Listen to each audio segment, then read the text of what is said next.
Gagi, ba't nag night mode to? Gagi. Hindi ko makita sa umaga. Sobrang dilim. Teka muna. Bakit nagna night mode to? Nangyayari itong buhay na to. Yun nga yung gusto natin, di ba? Magkaroon siya ng night mode. Ang problema, umaga naman niya ginawa. Try natin.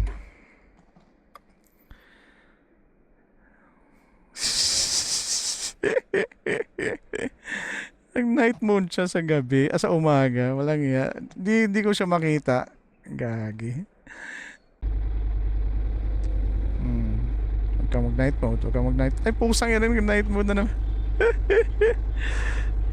Gagawin ko dito. Ano ba ito?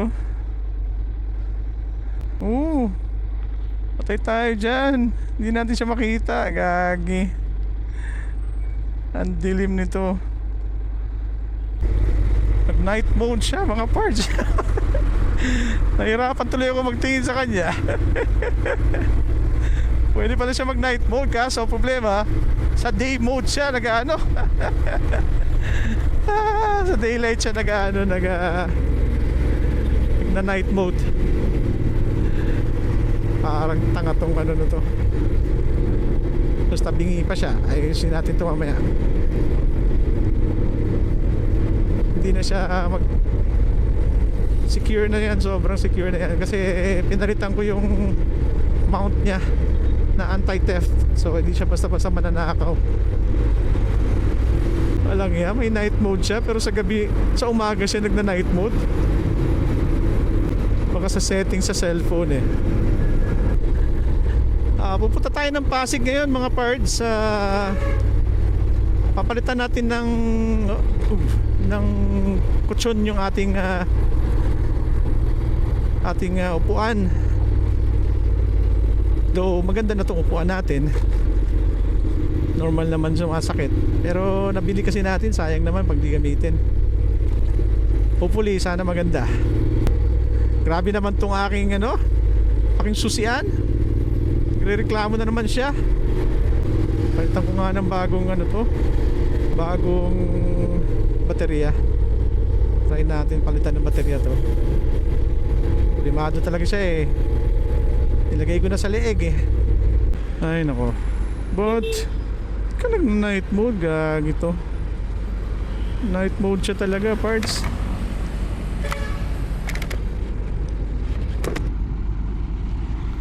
Weirdo to ang aking tinan mo.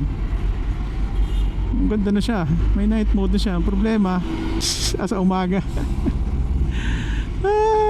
Yun nga yung gusto natin dito eh. Tapos sa problema sa umaga naman siya mag night mode. Very good yon.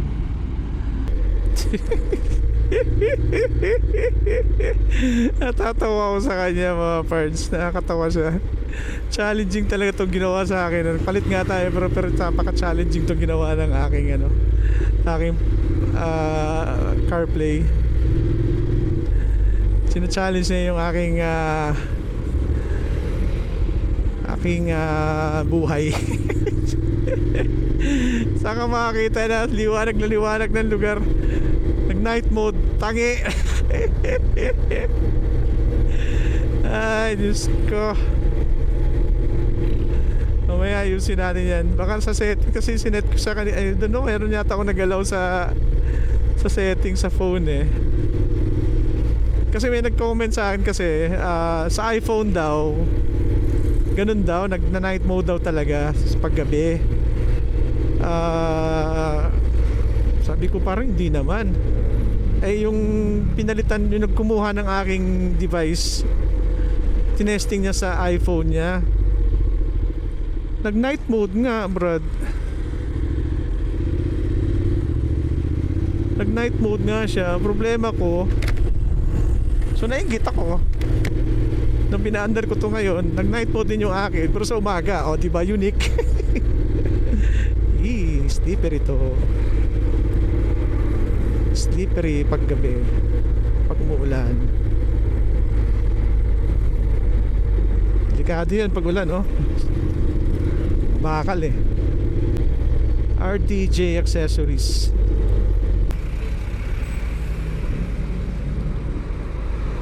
RBJ accessories.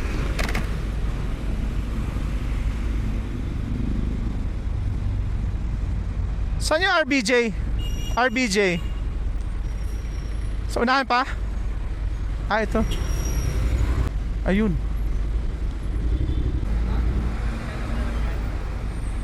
Pala. Sana maging magaling. Sana magaling. Sana magaling.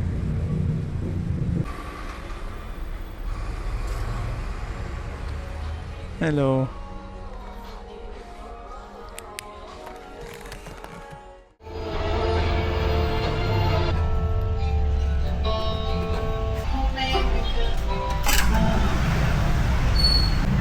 Tanggal din. Hirapan sila dito. So, ang gagawin dito mga parts, yung nasa dito na lang palagyan ng foam dito sa ilalim. Dito na lang sa likod para may comfort pa rin siya pag sumandal ako. So yun, nakaslant lang siya. Tapos pinatabasan ko yung gilid. Sa loob po ako. So bali, dito siya. Tapos sinanggal. Okay, yeah. Sa uli nyo na maayos ha.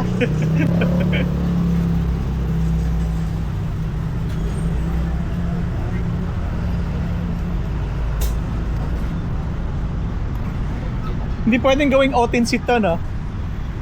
Ano yung otin seat? Alam mo yung hindi pwede, no? Pwede naman. Pero lalagpas siya eh. Oo.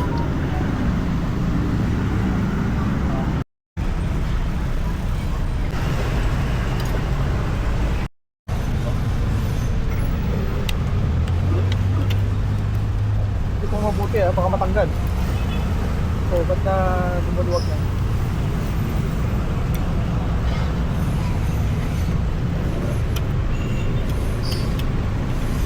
Ito ba talaga to?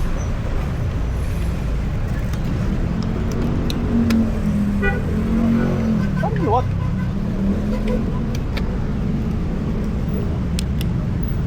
Eh, baka kailangan i-clip mo pa sa gilid.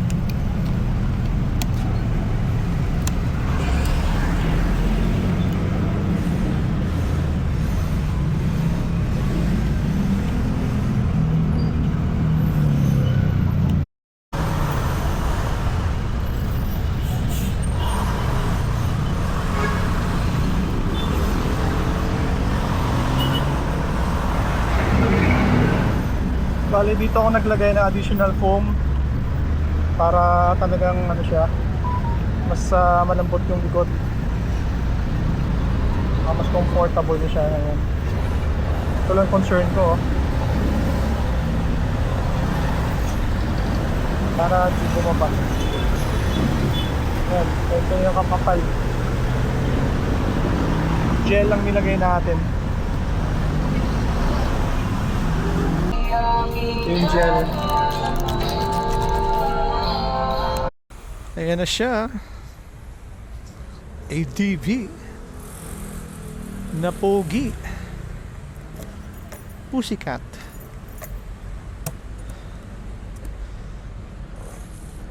Actually wala naman masyadong binago. Ito lang nilagay talaga. Ito. Itong gel na to, which is ang first plan talaga natin is dito siya ilalagay. E naisip ko parang dito ko na lang ilagay siya sa likod. Support na lang siya sa backrest. Diba? So okay naman to. Normal naman talaga sumakit ang likod mo pag tawag nito pag nagbiyahe ka. Yung susi ko, tinan mo parts, nilagay ko dito. Ay tinali ko sa leeg. Kasi naman o tinan mo, ayaw pa mag-response. Kasi may problema nga itong kaitan ko nga ng baterya to. Susi ko.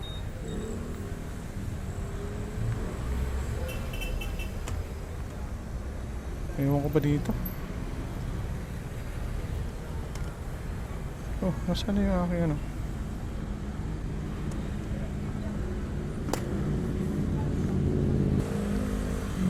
What's our next agenda? Dapat ang agenda natin next is Yung helmet dapat papapiturahan natin uli.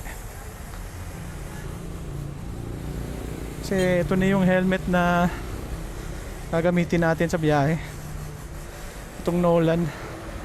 Tinanggalan ko na ng ng microphone sa tawag nito sa earphone ng ng Cardo. Papalagyan natin yung PPF to. Eka muna. Palagyan natin yung PPF.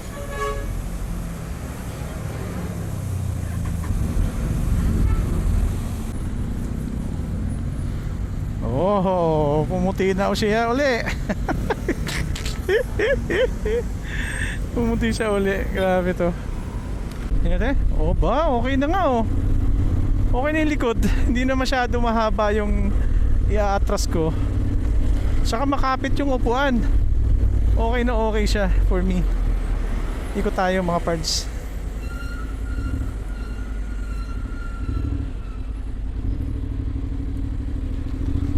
Balik tayo sa pinanggalingan. Okay siya. Okay yung upuan. O, diba? Tapos ang nangyari kasi tinabasa natin yung gilid. Though hindi pa rin ramdam. Hindi ko pa rin siya ramdam. Pero kasi tinabasa natin yung gilid dito side nito tinanggalan ko ng kanto. Ang nagastos pala natin lahat sa paggawa ng 1,300 lang. O, di ba? Mura lang. Hindi naman ganoon ka-complicated. Meron pa siyang printed na stitch na parang Japanese. Hapon-hapon. So, ayun. Okay naman. So, ang next agenda natin mga parts is pa-PPF natin to. Para tanggalin natin yung kasi nauusi ako sa sa quality ng palagyan natin ng protection kagaya nung ginawa natin dito sa ating panel board. Nilagyan natin siya ng protection, and at the same time yung aking baterya baka low-bat lang talaga yan, or baka bukas na lang tayo magpa PPF kasi pupunta tayo ng hospital pala. Tama. Oo, sige, bukas na lang.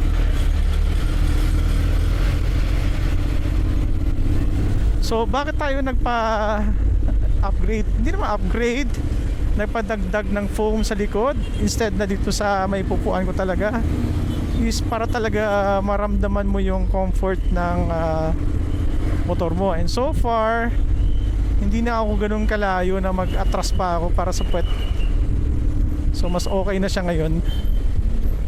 Mas okay na yung mas ramdam na yung close pag pag matras ako, mas okay na siya. Kunti na lang yung atras ko. Naayos na rin natin, di ba? Dun sa pinagawa natin ng dami lang siyang limitation sa mga designs. Tsaka yung tela na gagamitin. So yung tela na ginamit natin all around same lang sila, walang pinagkaiba. Hindi na ako nag two-tone kasi mas gusto ko yung simple lang. Pero naglagay tayo ng design, naglagay tayo ng printed or stitch design na Japanese para maging unique naman tingnan ang Japanese. Tomorrow pa-PPF natin to. That's it. Para matapos na ang ating kahibangan. After that, yung helmet na lang. Pa-repaint natin tong helmet natin sa Caloocan. Probably Saturday. Magawa natin sa Sabado. Alright, hanggang dito na lang mga parts. Thank you so much for listening. Always remember, stay safe, ride safe, God bless. Bye!